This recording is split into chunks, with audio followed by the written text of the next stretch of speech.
everybody, ChristopherOdd here, and this is the third video in a series that I'm releasing about my time with XCOM 2. In the first video, we covered soldier promotions, some new gameplay mechanics like Concealment, and in the second episode, we covered the soldier customization options. This episode, I'm definitely going to cover some new mechanics that we haven't spoken about. Some of them are like game-changing and huge improvements from XCOM 1, so I'm pretty excited to share those. But I want to do this a little bit differently. Basically what I'd like to do is kind of give you like a peek behind the curtain, as they say, about what it's like at one of these hands-on events. For those of you guys that don't know, this is my first time attending one of these type of events, and I learned a lot. I met a lot of really cool people, had a really good time. 2K invited a few of us out there, and you know, for XCOM 2, could you imagine like how overwhelmed I was when I got that invitation? I was crazy excited. So I'm just gonna be really honest about how I was feeling throughout the event, and I'll give you a little bit of a spoiler. I was kind of all over the place. The mission that's coming up here right away, I am going to obviously talk about the mechanics, as I said. I'm just gonna warn you, it gets a little bit nerve-wracking towards the end, and I'll kind of explain why through my scene setting here. So, I was kind of all over the place, like excited, nervous, anxious, really hyper at times, you name it. I was like, it was all happening. And setting the scene for this type of event, you walk into these kind of old airplane hangars in the 2K offices in San Francisco. And we're in the lobby, and we are talking to some of the 2K representatives and a group of other YouTubers. We're all kind of like, it's a little bit awkward for the first 20 minutes or so. If you're wondering who else was in the session with me, it was a very small group of us, 3 Canadians and 1 American guy. The names are, you've probably heard of them, Northern Lion, Quill18, and Captain Shax of the XP Gamers channel. And then little old me. So the cool thing was everybody was really incredibly welcoming, genuinely friendly, and I'm super glad that I got to meet a lot of these people in person. After we end up taking a really classy baseball-style photo with these Big Daddy and Little Sister statues, we head into this auditorium, or like it's a small theater, like think your regular movie theater, but just smaller. And if I'm speaking really honestly here, my nerves kind of felt like they were wound as tightly as like the yarn inside of a baseball. This is, as I said, my first experience like this, and for me, like, I'm just grateful to be there, and I'm excited. I'm like, okay, I'm gonna get to show everybody this footage, and everybody else has been through this like a million times, so I'm just trying to like contain myself at this point. So we get in there, we all sit down at these computers, and we're there with the 2K representatives, some different PR company representatives, some members from Firaxis, and oh yeah, Jake Solomon is there. Sitting like the equivalent of 2 theater rows behind me. Yeah, Jake is the creative director of XCOM 2, so it's kind of like, in a way it's intimidating, but he's a super approachable guy, like super nice guy. But you know, when you meet one of these people that creates something that you really love, it's hard not to be like starstruck a little bit. That's kind of how I felt. Now, Jake was the one who was doing like the main presentation before we got to go hands-on, and he went over most of the information that we've heard revealed in previous news releases. We heard about some of the procedural generation of maps, the customization, the emphasis on replayability, and before I tell you the part that got me like the most excited, I just need to tell you a little bit about how I kind of perceived Jake in this moment, right? I firmly believe that Jake is like an artist at heart, right? I see somebody who's really proud of his work, but also like a little bit trepidatious about showing his work to us, because like when I asked him at the end of the session, I asked him, you know, what is it like to watch other people play your game? He had a really hard time kind of articulating his anxiety about it. He mentioned that it's stressful and that it is hard to watch sometimes, but he was not able to really pinpoint why. He did mention that it's not because of the moves that people make, or because of how people play the game. The impression that I honest and truly got from Jake was that he just wanted people to be happy. Like, he wanted to see people playing his game and be like excited and have like an energy about them that he had a part of. And I think that's really cool. You know, in this type of scenario, it's a little bit strange, right? Like, imagine if you're a painter, and I don't know if a lot of you would compare like being a painter or a traditional type of artist to a game designer, but it's pretty similar, I think. And so imagine you're this painter, you're working on your masterpiece, and along the way people are coming into your house and they're just observing you like build your masterpiece. They're just standing there back there kind of judging what you're doing, and you're kind of having to watch all of their reactions, right? Like, you can imagine that would be pretty stressful, to say the least. Anyways, back to what got me like really excited about his initial presentation: mods and Steam Workshop integration. In fact, let me actually just play you something that he was telling me in the interview that I had with him the next day. That definitely comes out of the growing understanding that even as developers, it doesn't matter if I'm the designer and we're the developers, that doesn't mean that at the end of the day we know best. And I could say that, and that could come off sounding like smarmy and like fake humility, but I really genuinely mean that. Like, I say something I say a lot is that our audience is a supercomputer. Like Gabe Newell said, you can't lie to the internet because it's scary smart, and it's true. Like, the audience, your audience, you have an audience of people who care about the game and who've put as much time into the game as you have, and if they care about it and they want to give you their feedback, that is worth its weight in gold. And then if there is another level of people who are willing to actually go in and change the game to make the experience different, to, XCOM, and like any game, can't be everything to all of its audience. It's not ever going to be hard enough for some people. It's not ever going to be interesting enough in a certain way, or maybe people want certain parts of the game to be different.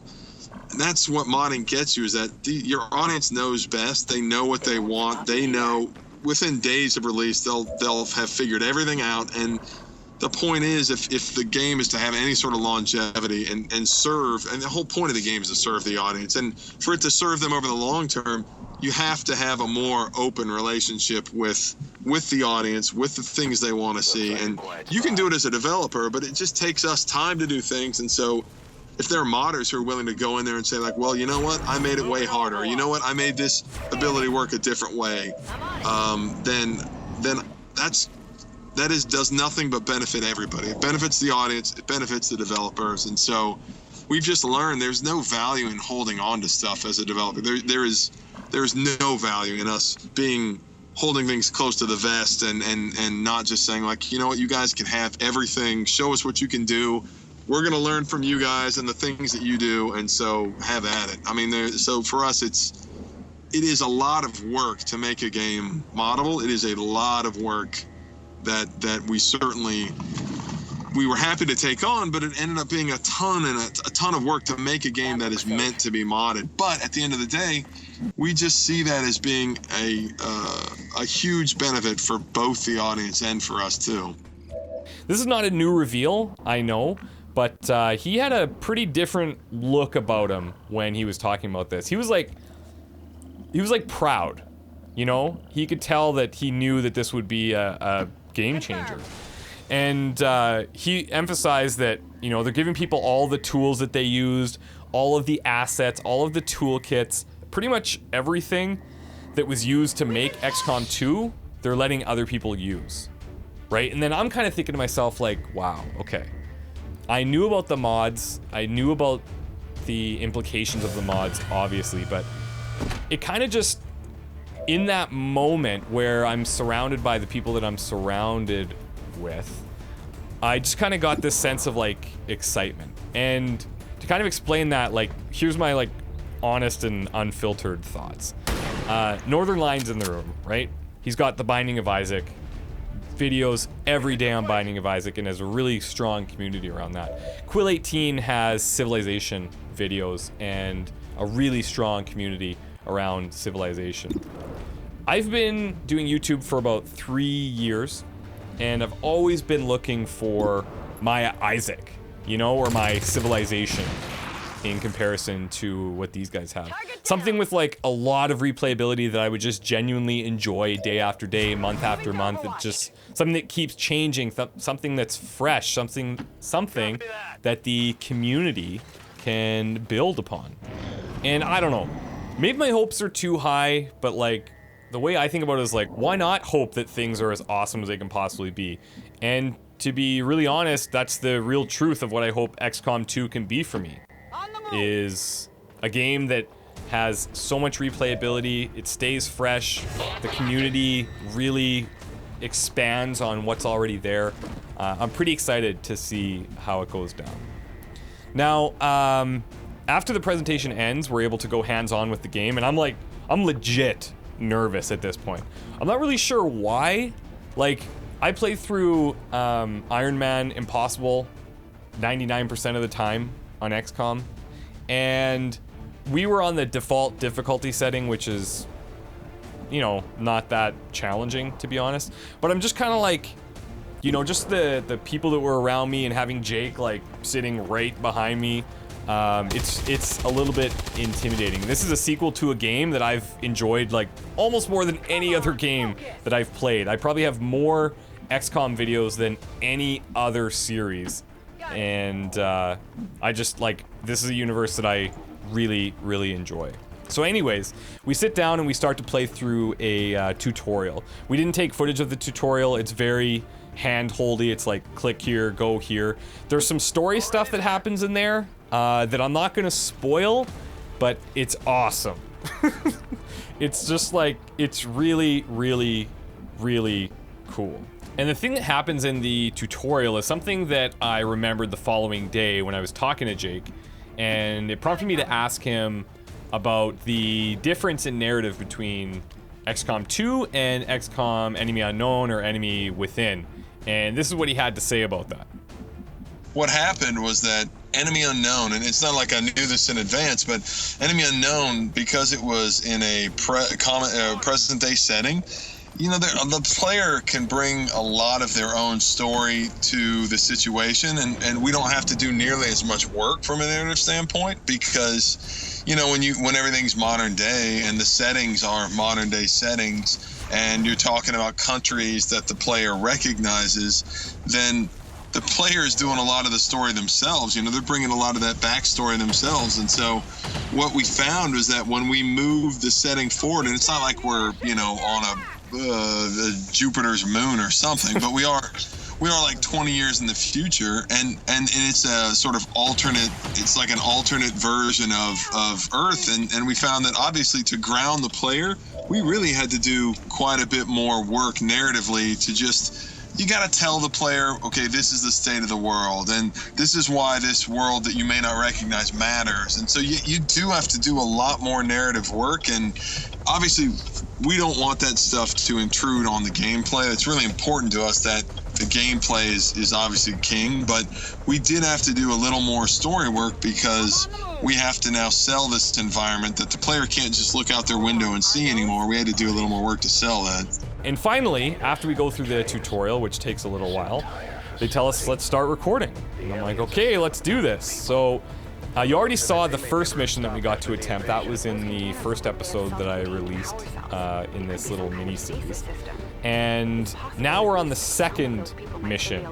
So remember all those nerves that I've been kind of like mentioning? This kind of put me behind significantly. So once again, I'm going to set the scene for you. It's really dark.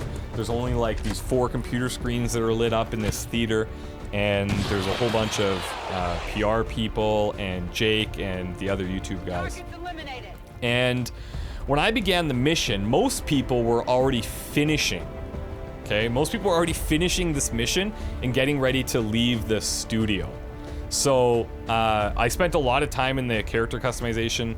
I had some problems with the recording program that we were using to capture the gameplay, and I was like, oh my god, what's gonna happen? Northern Line was really cool. He's like, man, don't worry, if it doesn't work out, like I'll share my footage with you, it's not a big deal. And I was like, okay, cool. But I really wanted to play, like just the fan in me really wanted to play. So yeah, as we start the mission, everybody's kind of getting close to the end of their mission or packing up. And everyone's just kind of huddled around this area, and I'm like, okay, do not f this up. You know, like, do not do that. This would be a huge blunder, and you're not gonna have any. I'm going through all the worst case possibilities, right? Like, I'm not gonna have any footage to share and all this stuff. So, yeah, you will notice that about halfway through this mission, I start to make some really questionable judgment calls in soldier positioning. And that's because, look, I'm not gonna give an excuse, but it was like, okay, rush, get this done. I didn't even have time to transfer the footage to a hard drive. They ended up uploading it for me, and making it available for me to download because I didn't have the time near the end. So, yeah, good times. You'll notice that there's like, in the mission we've got bomb timers, there's turn counts to pay attention to. I didn't need any of that. My self-imposed time pressure was enough stress, so yeah. As I said, the very ending of this mission that you're watching is, it's a nail-biter. Like, it gets real close, and I'm like, I don't know if we're gonna survive. I don't know if we're gonna survive. This looks a little ugly.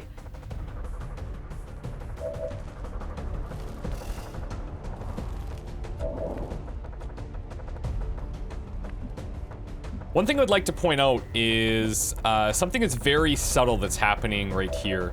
If you notice, as we move the cursor around, there's these aim reticules that show up beside the enemies. That is a line of sight indicator, which is huge. So you can now move your cursor around to a potential spot that you want to go to and know whether or not you're going to have sight of those enemies. I think this is super helpful and something that people have been asking for a very long time. And this is probably one of my one of the best improvements from XCOM to XCOM 2. For a few minutes, I'm just going to let the gameplay roll, and then when something new comes up that I can share with you guys, then I'll jump back in.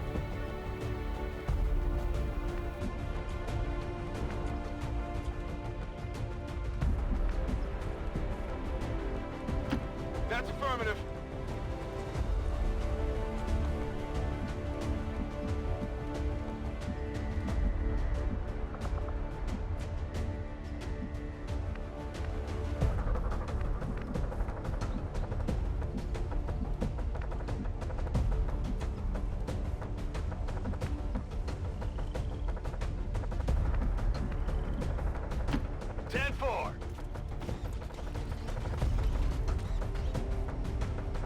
Advent has expanded their rail network to touch every city center they've built, and this looks like the end of the line, at least for this area.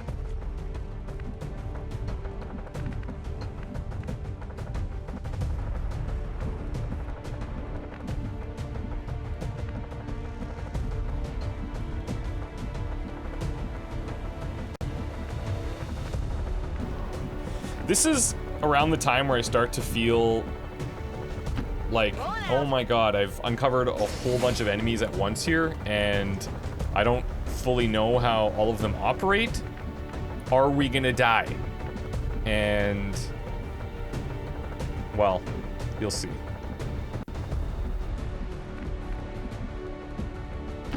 On the move.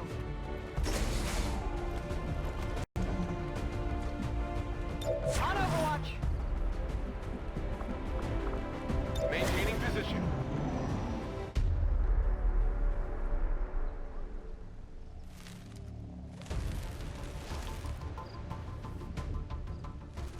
So you can see the relation to the thin men right there for sure. This part here, I remember playing, I was like, how can they even see me? I'm still not 100% sure. Yes, there's that window there, but as far as I can tell, everything else is sealed. It's probably just a bug. I can't move.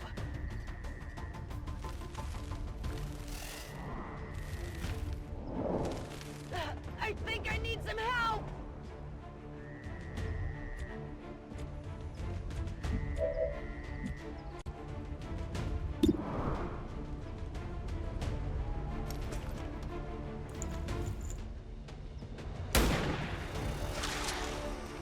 I was feeling pretty good. I was like, okay, well, maybe the Viper will die, and there's, you know, he's not going to be too much of a problem.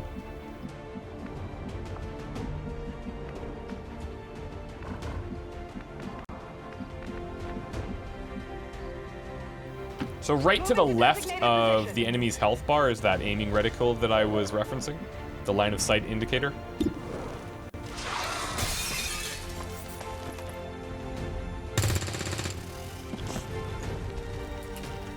Kill confirmed. So this Viper is down, thankfully. This is not the last Viper that we encounter. Heading to that location. Good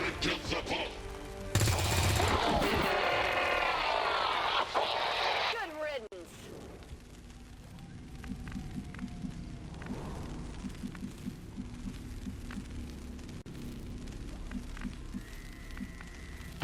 Good copy. Moving on target.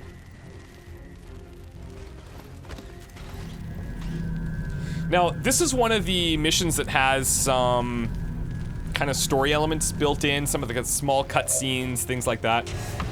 And this actually prompted a question that I had for Jake, and the question was along the lines of, I know everything's procedurally generated, but how does it work when you want specific events to happen to the player? Because you'll notice these cutscenes that happen, and to me, it's like you can't just have a completely random map because you won't be able to trigger those correctly.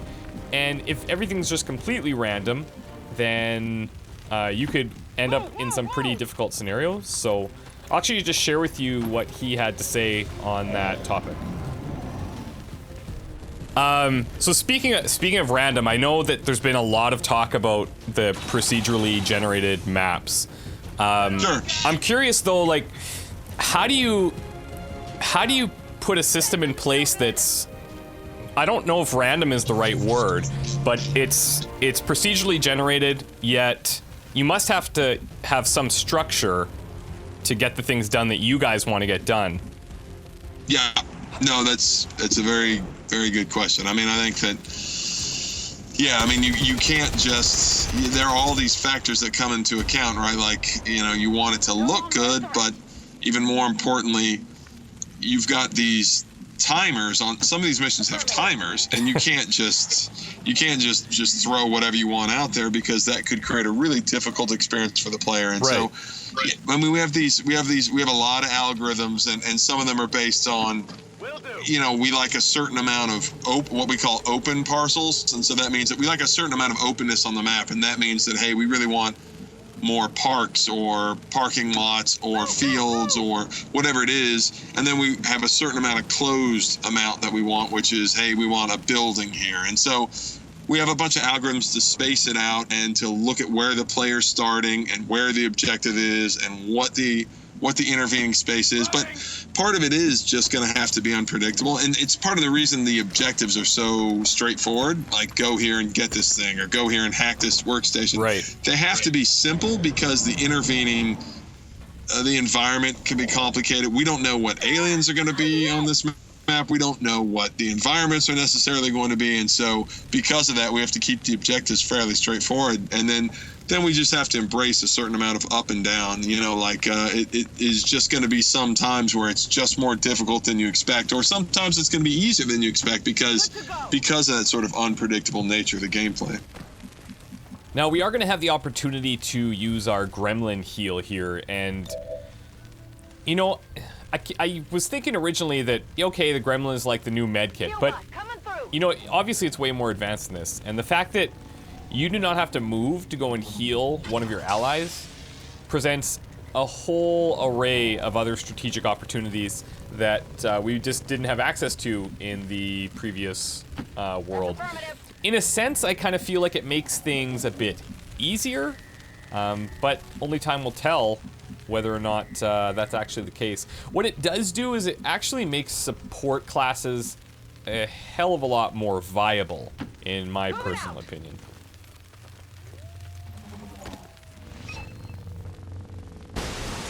What is this place? The sheer volume of subjects. The brutal efficiency of it all. Perhaps some sort of weapons testing facility. Or a refinery. We'll know soon enough. We need that sample. Yeah, now that's cool and everything, but what happens next...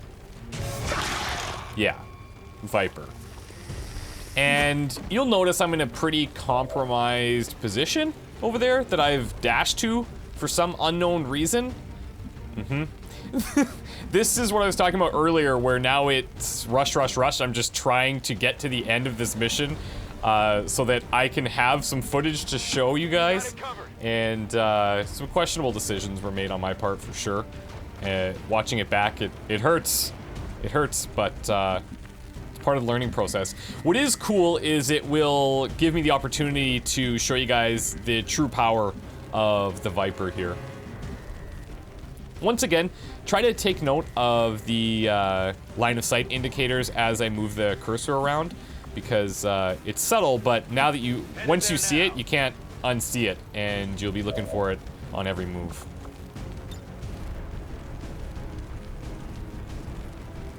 Bombs away!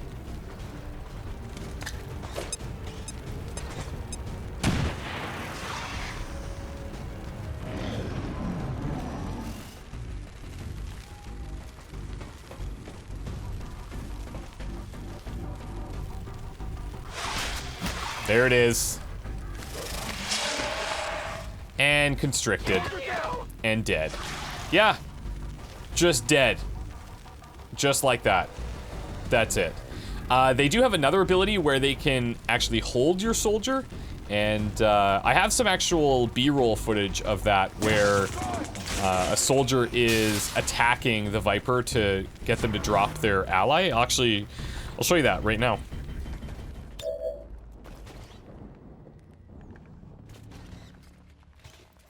Gremlin, get on the heels.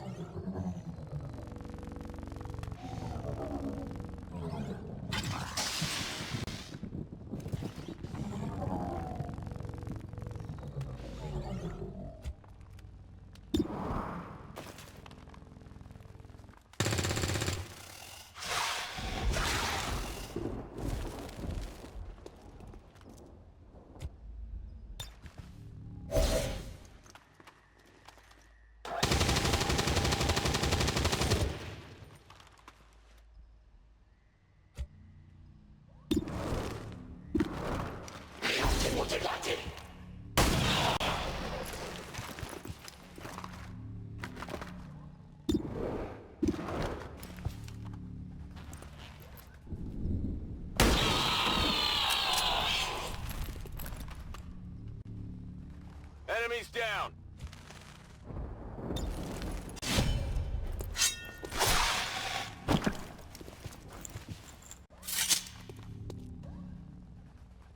Kill confirmed.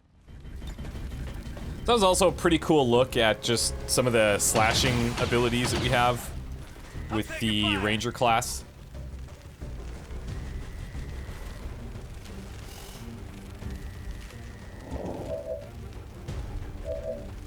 One thing I haven't really commented on, aside from a small part in the procedurally generated interview question, is the layout of the maps that I've encountered. There's been 4 maps. There were 2 tutorial missions, and these 2 missions, or this is the second mission that I've shown you guys. There's a lot going on in them, and I think to the benefit. I think some sections might look a little bit cluttered, but you know, I'm hoping gone are the days of just having like literally no cover at all. I can recall a lot of missions where there's like this giant gap in between decent cover and like terrible cover, and it almost makes it, you know, it's like almost unenjoyable. I'm not saying that that's not going to happen in XCOM 2. I have no idea, but from the 4 maps that I played on, there's a lot happening, and it allows for a lot of different positionings, and you can feel like there's more in your control about where you want to go and how you want to handle your fight. Now we're about to see the reveal of another enemy up close.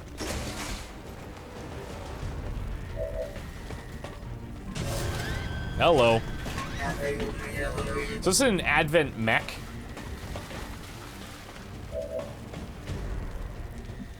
And ideally, you get in, you try to hack this thing and take control of it. I'll show you how that works out for me.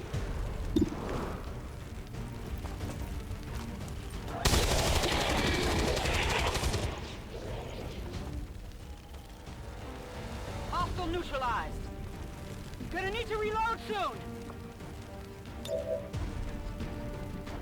Grab that bot.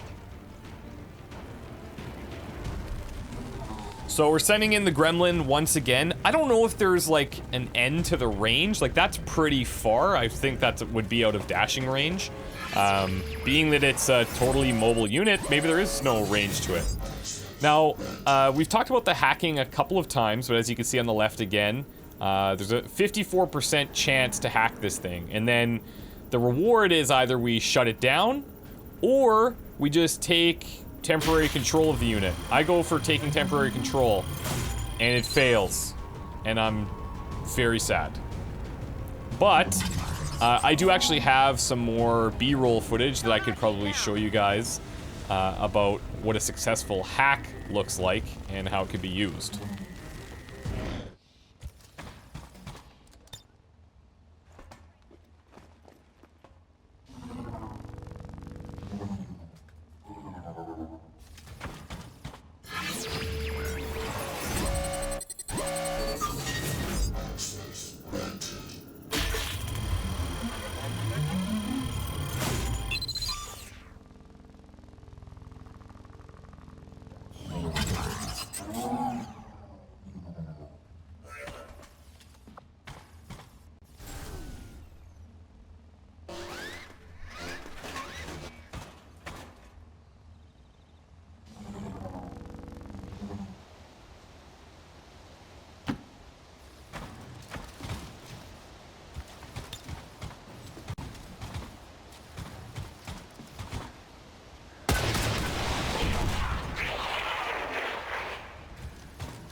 So similar how to mind control worked in XCOM, only for robotic enemies. And I love the idea that you can just unleash hell on an enemy with their own weaponry. For some reason that makes me pretty happy. That's just the masochist in me, I guess, but I don't have to explain myself. There's heavy fire in this zone.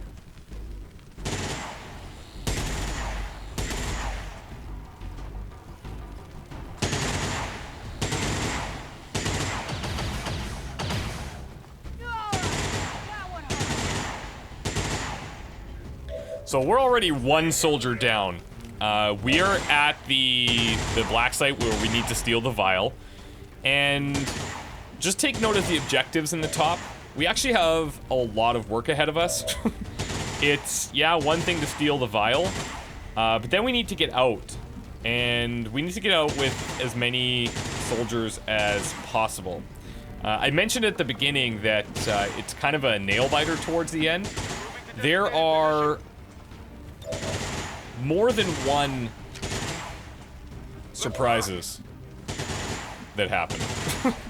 I'm not gonna spoil them for you until the end here, but yeah, I was like, are you kidding me? Jake's kind of laughing the whole time. Everyone's kind of laughing, like, yeah, because they knew it was well, they know what's coming, and I don't at this point, because they all finished the mission a long time ago, and Yeah, that was... You'll see.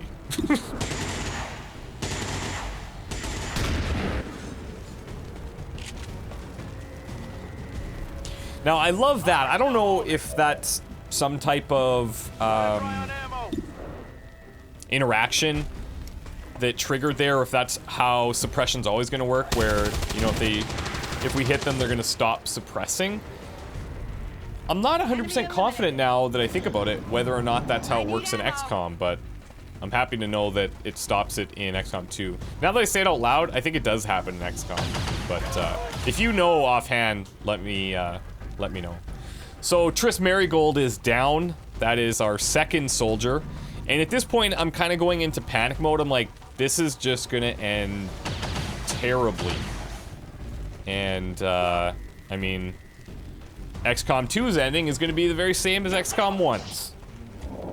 Canon-wise, anyways. In case you're wondering what that means, it means everyone dies. Orders confirmed. On the move. But I will neither confirm nor deny whether or not that is the case here.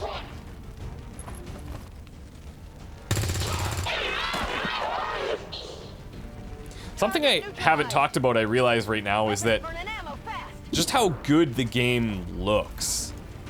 Because it's incredible, and the up-close, like, character models are very well done. One of the things I noticed at the very beginning of the game is the voice acting is a million times better as well than Enemy Unknown or Enemy Within. And don't get me wrong, there's some pretty good voices in Unknown and Within, but there's some that just are a little bit more questionable. Anything that I've heard in XCOM 2 so far and seen has sounded amazing and has looked really good.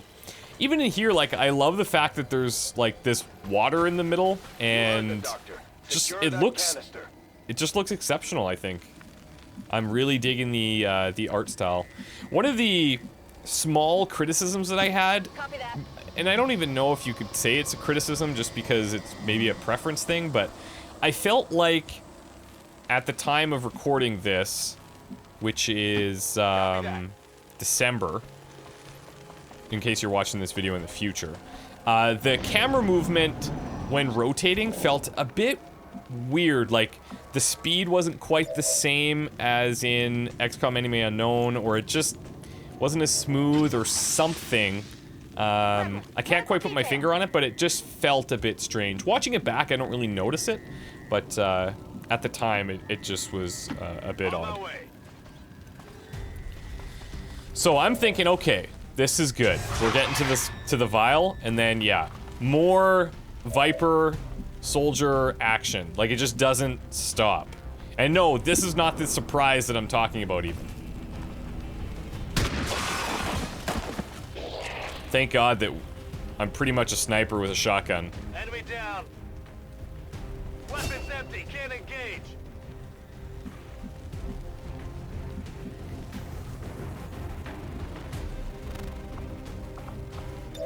Got it covered.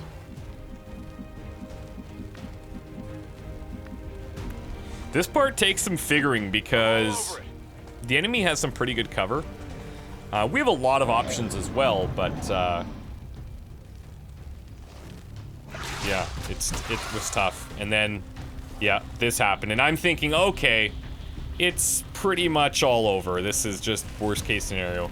Thankfully, we have a ton of health on that soldier. One thing that I wish I would have been doing a little bit more, and I'm not sure if it would have had any positive implications or not, but I noticed there's a whole other level to this building that I didn't utilize. And I wish I would have went up just to kind of check it out and see what the options were. One interesting mechanic that we haven't talked about as well is that you can actually shoot out the floor if somebody's on like a rooftop or something. You can shoot out the roof and they will fall and take falling damage. And I say they as if it's not going to happen to us, but it's going to happen to us probably a lot more than it's going to happen to them. But pretty cool, and I'm glad that they put that in. I think that makes a lot of sense, obviously, and you know, it's something else to think about. Yeah, having the high ground advantage is nice, but if you have the risk of falling and taking falling damage, and I'm not even sure how much damage that is, you know, that's going to make you think twice about just running up to the rooftops. No need to ask twice. Looking at this is a pretty risky move because we could have uncovered another group there for sure. But again, I have to reiterate, everybody's like ready to leave the event, and I'm like, okay, I'm going as fast as I can. And now I'm poisoned, which is fantastic. And look how much ground this guy covers. I thought we were dead here for sure, but thankfully, only almost half our health.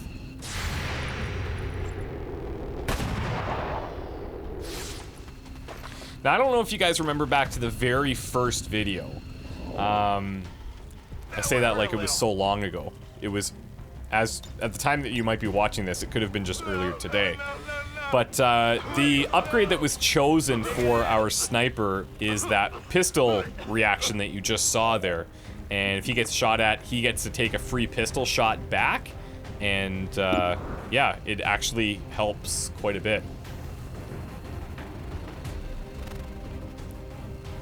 Now I'm trying to decide. I'm like, 62 is pretty good.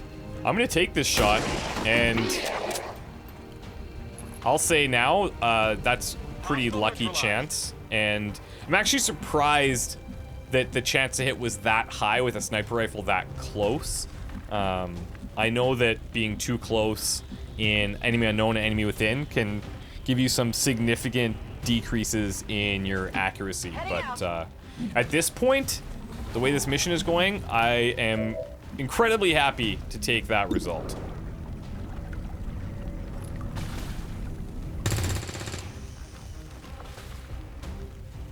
I also like, and this is, again, something subtle, but when it goes into kind of the action cam, when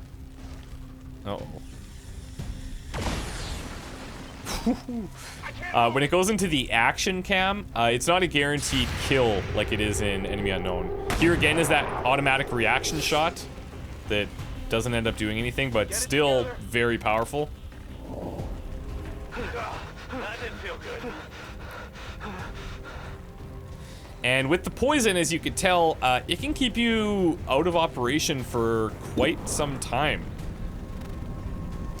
I can't remember how many turns it is until we get control again, but it's a while.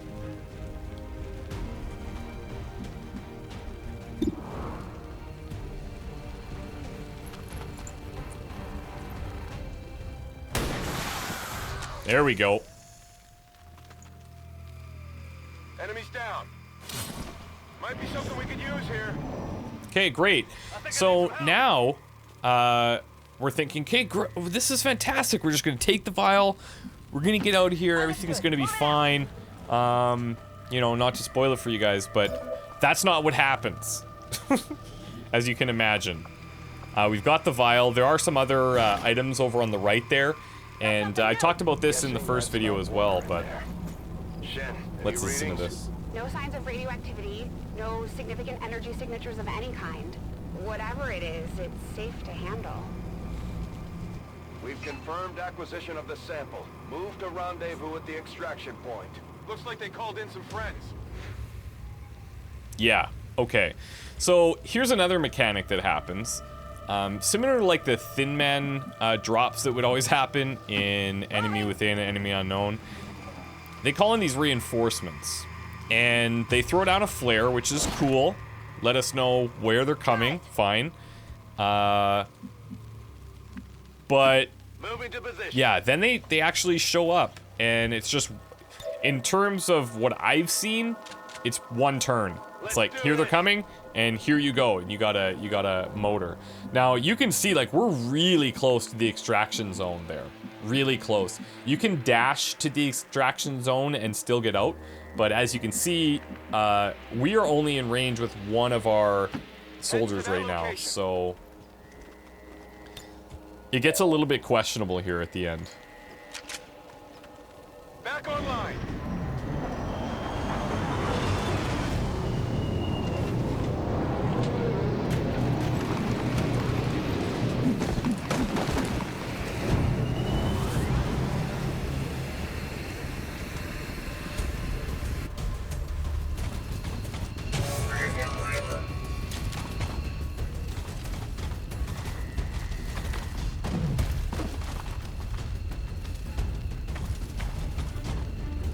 I'm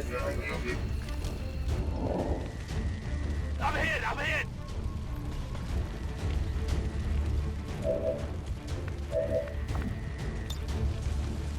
Going haywire.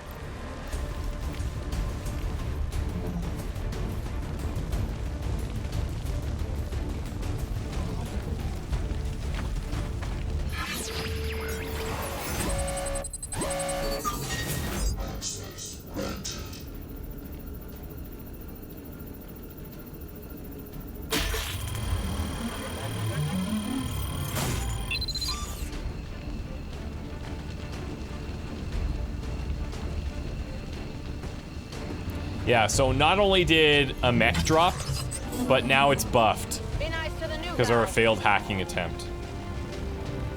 Things are looking good. I'm gonna stay hush-hush until the end of this mission here, and feel free to place your bets on how it goes.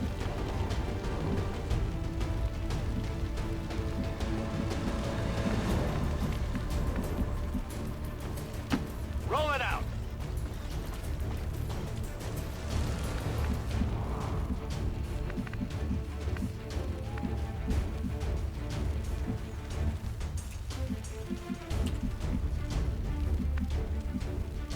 Okay.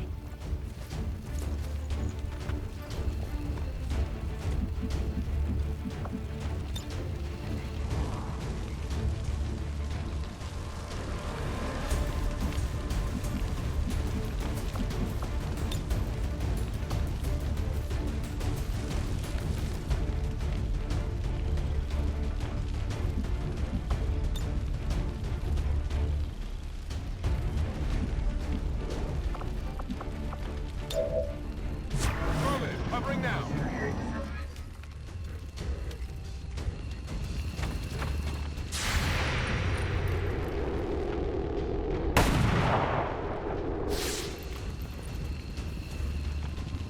Come on.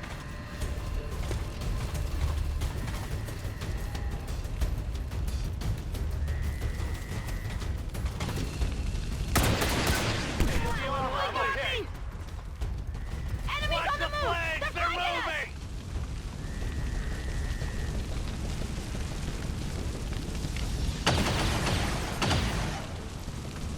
Incoming fire!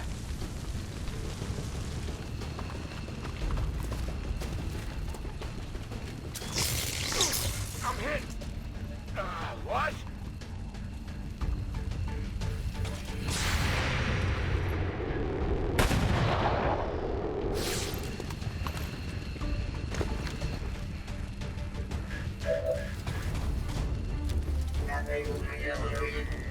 Fire spreading! Oh.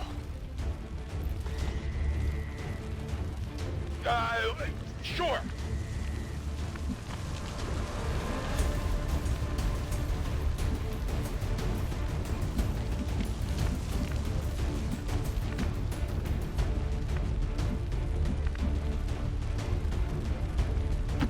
Headed there now.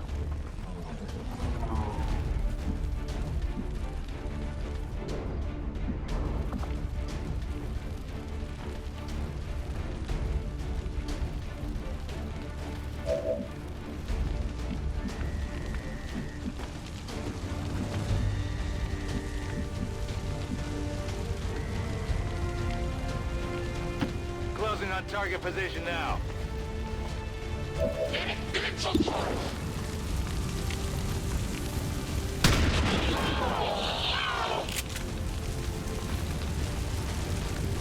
Good riddance.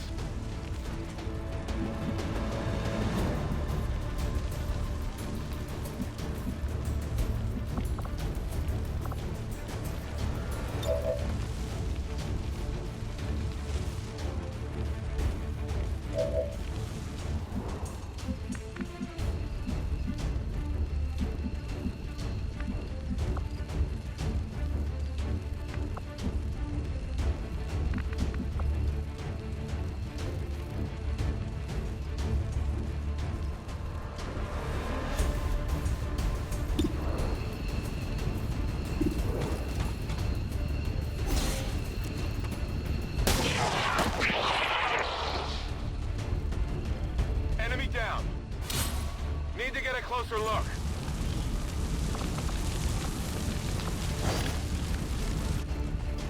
Got the goods.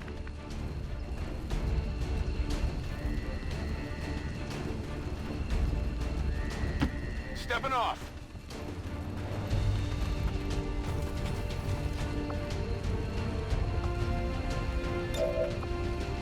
Evac confirmed.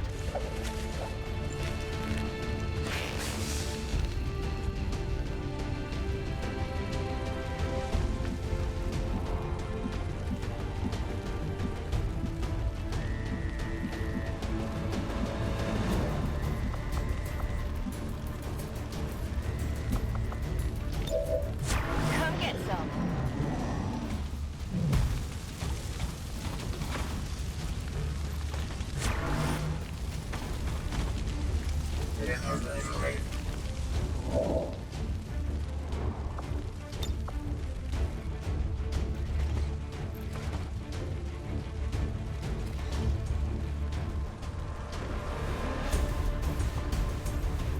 Won't even know what hit him.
Target disabled. Okay, he's finally down.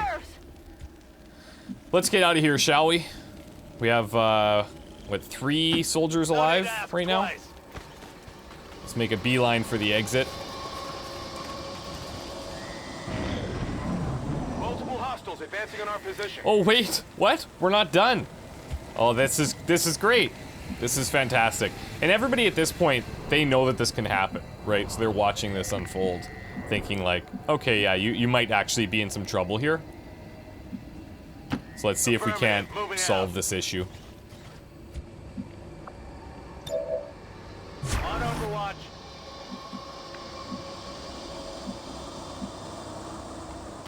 Move, move, move!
Collision confirmed.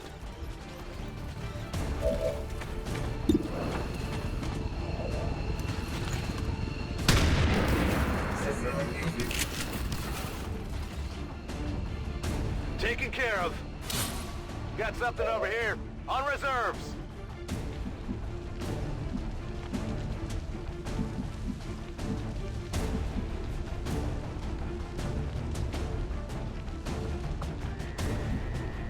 Orders confirmed. Moving out.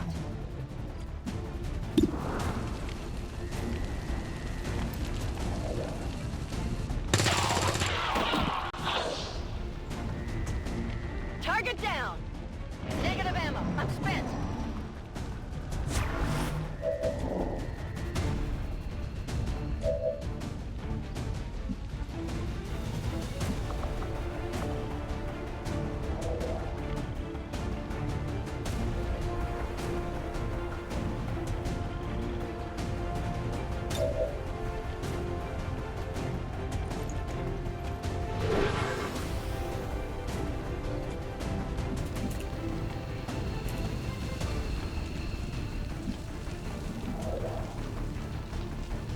So good news, enemy's dead. Bad news, we're out of ammo. Things just keep getting better.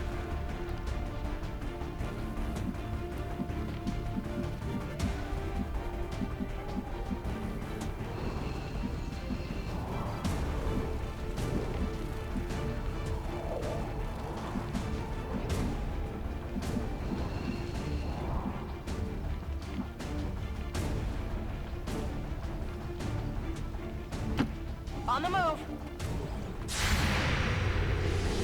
Now, essentially, I'm just trying to find a place to hide for a second. I'm thinking, if I can get out of range of this guy, we should be able to get out of here alive. I'm on the move.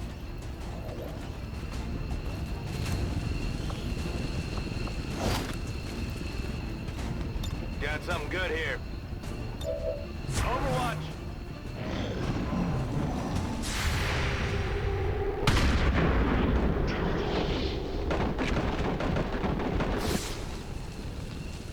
Target neutralized.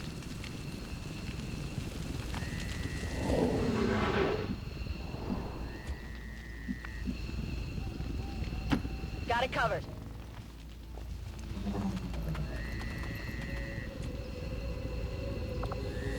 Now, this is actually a prime spot for an Overwatch ambush if he does come up the ladder. Avenger, this is Firebrand. Package is secure. Okay. Instead, he goes some very bizarre way, and we clip him just over the edge. I'm going. And now it is, in fact, time to get surviving XCOM out of here. operatives are secure. Firebrand returning to base. Mission accomplished, Commander. We just hit Advent where it hurts. This was a place no living human being was ever intended to see. Happy as I am to see it gone. Something tells me the aliens won't take this lying down.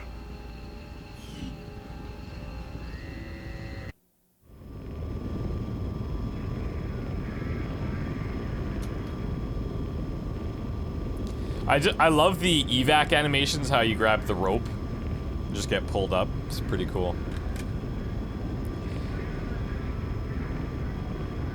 So we made it. Rating was fair. Could have been significantly better.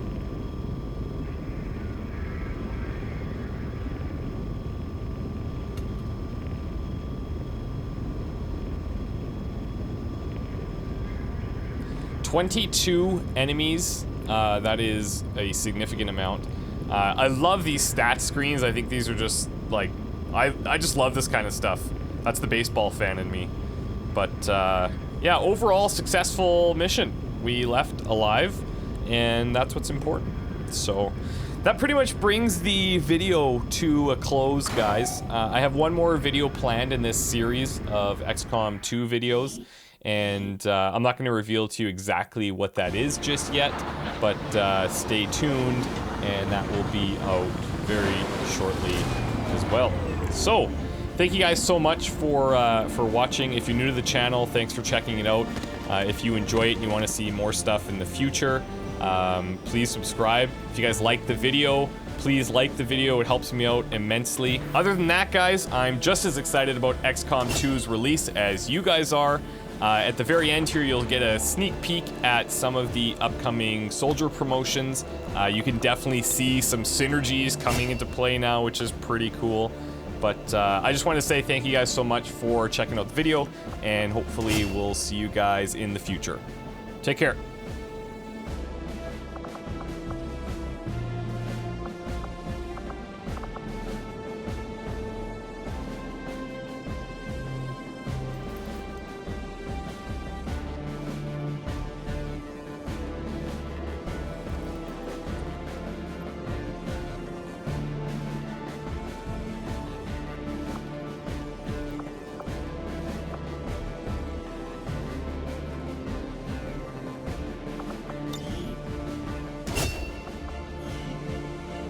That we've recovered the apparent product of the Blacksite facility, I imagine it will take considerable time and resources to uncover the true purpose of this substance. I will begin preparations for a complete analysis immediately, Commander. Having now seen the inner workings of the Blacksite facility, the outcome is perhaps even more troubling than I had expected. It is clear the aliens have undertaken a gruesome task. I will leave this matter for you to investigate, Commander.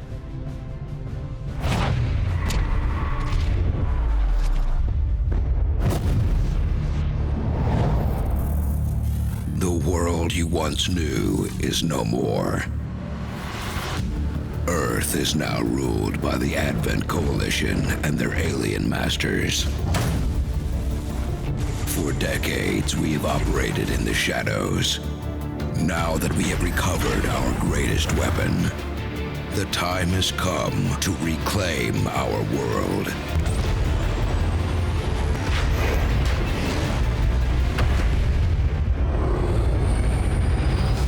You must wage war on the enemy from your new mobile command center. This commandeered alien vessel will serve as your new base of operations.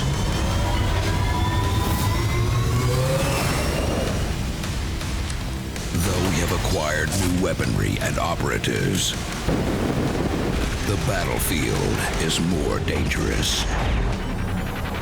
The enemy has grown far more deadly.